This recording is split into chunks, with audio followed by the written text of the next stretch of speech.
Every country on earth at the moment is reforming public education. There are two reasons for it. The first of them is economic. People are trying to work out, how do we educate our children to take their place in the economies of the 21st century? How do we do that, given that we can't anticipate what the economy will look like at the end of next week, as the recent turmoil is demonstrating? How do we do that? The second, though, is cultural. Every country on earth is trying to figure out, how do we educate our children so they have a sense of cultural identity and so that we can pass on the cultural genes of our communities while being part of the process of globalization. How do we square that circle? The problem is they're trying to meet the future by doing what they did in the past. And on the way, they're alienating millions of kids who don't see any purpose in going to school. When we went to school, we were kept there with a story, which is if you worked hard and did well and got a college degree, you would have a job. Our kids don't believe that. And they're right not to, by the way. You're better having a degree than not, but it's not a guarantee anymore. And particularly not if the route to it marginalizes most of the things that you think are important about yourself. Some people say we have to raise standards as if this is a breakthrough. You know, like, really, yes, we should. Why would you lower them? You know, I mean, I haven't come across an argument that persuades me of lowering them. But raising them, of course we should raise them.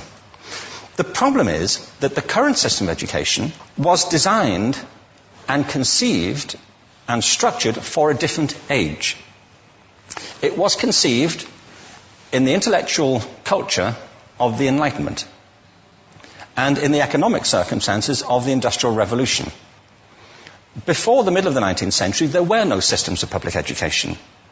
Not really. I mean, you could get educated by Jesuits, you know, if you had the money. But public education, paid for from taxation, compulsory to everybody and free at the point of delivery, that was a revolutionary idea. And many people objected to it. They said it's not possible for many street kids, working class children, to benefit from public education. They're incapable of learning to read and write, and why are we spending time on this? So there's also built into it a whole series of assumptions about social structure and capacity. It was driven by an economic imperative of the time, but running right through it was an intellectual model of the mind, which was essentially the Enlightenment view of intelligence. That real intelligence consists in the capacity for a certain type of deductive reasoning and a knowledge of the classics originally, what we come to think of as academic ability. And this is deep in the gene pool of public education, that there are really two types of people, academic and non-academic, smart people and non-smart people. And the consequence of that is that many brilliant people think they're not, because they've been judged against this particular view of the mind. So we have twin pillars, economic and intellectual. And my view is that this model has caused chaos in many people's lives. It's been great for some. There have been people who have benefited wonderfully from it. But most people have not. Instead, they suffer this. This is the modern epidemic, and it's as misplaced and it's as fictitious. This is the plague of ADHD. Now, this is a map of the incidence of ADHD in America, or prescriptions for ADHD. Don't mistake me here. I don't mean to say there is no such thing as attention deficit disorder. I'm not qualified to say if there is such a thing. I know that a great majority of psychologists and paediatricians think there is such a thing. But it's still a matter of debate. What I do know for a fact is it's not an epidemic. These kids are being medicated as routinely as we had our tonsils taken out. And on the same whimsical basis, and for the same reason, medical fashion. Our children are living in the most intensely stimulating period in the history of the earth. They're being besieged with information and calls for their attention from every platform, computers, from iPhones, from advertising holdings, from hundreds of television channels. And we're penalizing them now for getting distracted. From what? You know, boring stuff at school, for the most part. It seems to me it's not a coincidence totally that the incidence of ADHD has risen in parallel with the growth of standardized testing. Now, these kids are being given Ritalin and Adderall and all manner of things, often quite dangerous drugs, to get them focused and calm them down. But according to this, attention deficit disorder increases as you travel east across the country. People start losing interest in Oklahoma.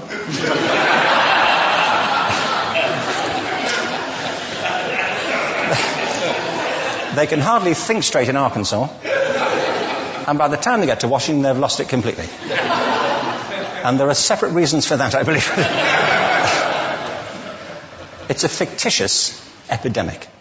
If you think of it, the arts, and I don't say this exclusively of the arts, I think it's also true of science and of maths, but I say about the arts particularly because they are the victims of this mentality currently, particularly. The arts especially address the idea of aesthetic experience. An aesthetic experience is one in which your senses are operating at their peak, when you're present in the current moment, when you're resonating with the excitement of this thing that you're experiencing, when you are fully alive. An anesthetic is when you shut your senses off and deaden yourself to what's happening.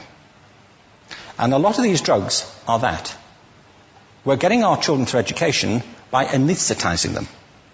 And I think we should be doing the exact opposite. We shouldn't be putting them asleep. We should be waking them up to what they have inside of themselves. But the model we have is this. I believe we have a system of education that is modeled on the interests of industrialism and in the image of it. I'll give you a couple of examples. Schools are still pretty much organized on factory lines, ringing bells, separate facilities, specialized into separate subjects. We still educate children by batches. We put them through the system by age group. Why do we do that? Why is there this assumption that the most important thing kids have in common is how old they are? It's like the most important thing about them is their date of manufacture. You know what I mean? Well, I know kids who are much better than other kids at the same age in different disciplines, or at different times of the day, or better in smaller groups than in large groups, or sometimes they want to be on their own. If you're interested in the model of learning, you don't start from this production line mentality. It's essentially about conformity, and increasingly it's about that as you look at the growth of standardized testing and standardized curricula. And it's about standardization. I believe we've got to go in the exact opposite direction. That's what I mean about changing the paradigm. There was a great study done recently of divergent thinking. It was published a couple of years ago. Divergent thinking isn't the same thing as creativity. I define creativity as the process of having original ideas that have value. Divergent thinking isn't a synonym, but it's an essential capacity for creativity. It's the ability to see lots of possible answers to a question, lots of possible ways of interpreting a question, to think what Edward de Bono would probably call laterally, to think not just in linear or convergent ways, to see multiple answers, not one. So, there are tests for this. One kind of cod example would be, people might be asked to say, how many uses can you think of for a paperclip? One of those routine questions. Most people might come up with 10 or 15.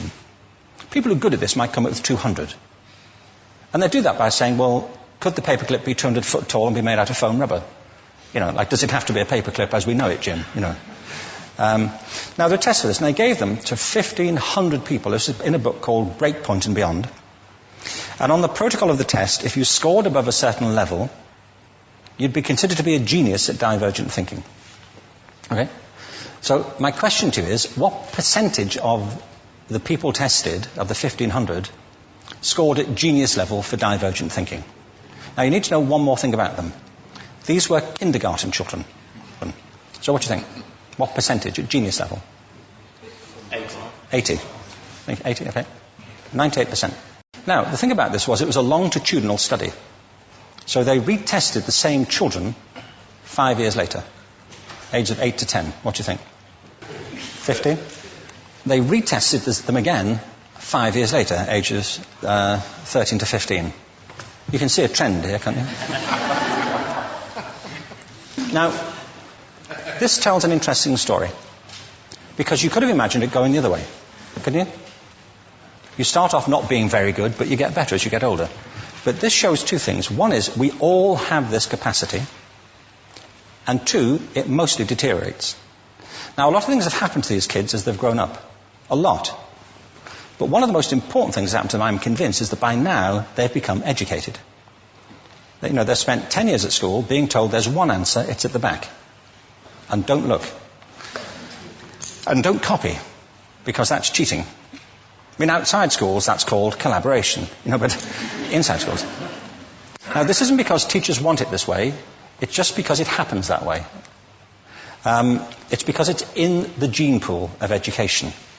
We have to think differently about human capacity. We have to get over this old conception of academic, non-academic, abstract, theoretical, vocational, and see it for what it is, a myth.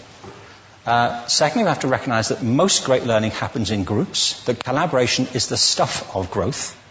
If we atomize people and separate them and judge them separately, we form a kind of disjunction between them and their natural learning environment. And thirdly, it's crucially about the culture of our institutions, the habits of the institution and the habitats that they occupy.